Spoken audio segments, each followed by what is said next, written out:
Let's make Fettuccine Alfredo. And shout out to Max Miller with tasting history for the inspiration of this video. Now that's good cooking.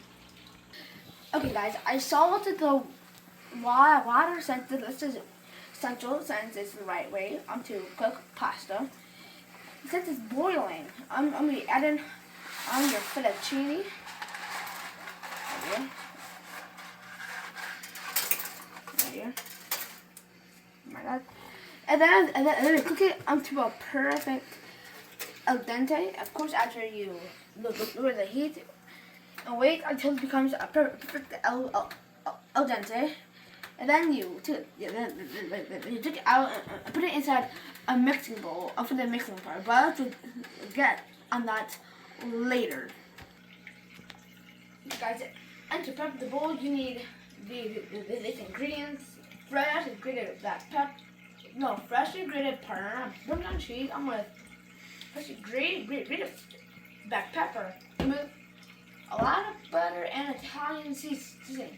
It's optional, but I recommend parsley. And you need about a cup of pasta water. Put it to the side so the pasta does not go in. So get as much as you can. And as much as you can. I'll need more than that, but this is good. So guys, and the pasta is about done. So I think we'll strain it now. And this is very hot, so you'll carefully after putting on the pasta water when it's done. Strain it so that it's put aside. Just strain it well.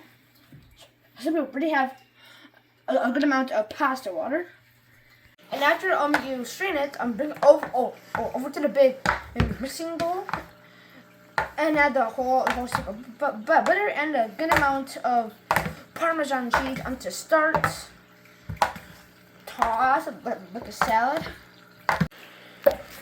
Okay, after adding the cheese and butter, steam will take all the heat away. So add in a lot of pasta water to help the butter melt, since that is a bad thing. So you need a lot more Parmesan. No pepper and Italian seasoning or parsley yet. So just toss quick, very quick.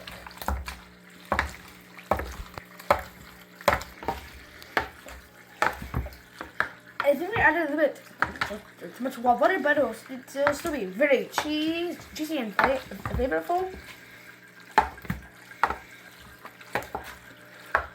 And the big thing is keep mixing. And the thing is, just keep mixing. Mix it a lot. Like, a lot. Okay guys, I'm gonna just grab a big spoonful of XO. Make sure that the bowl is close to your plate, so it does not spill all over and stuff. And I usually add a bit of parsley on top. So but I'm currently using Italian seasoning. I need to finish it off with that light crack of pepper.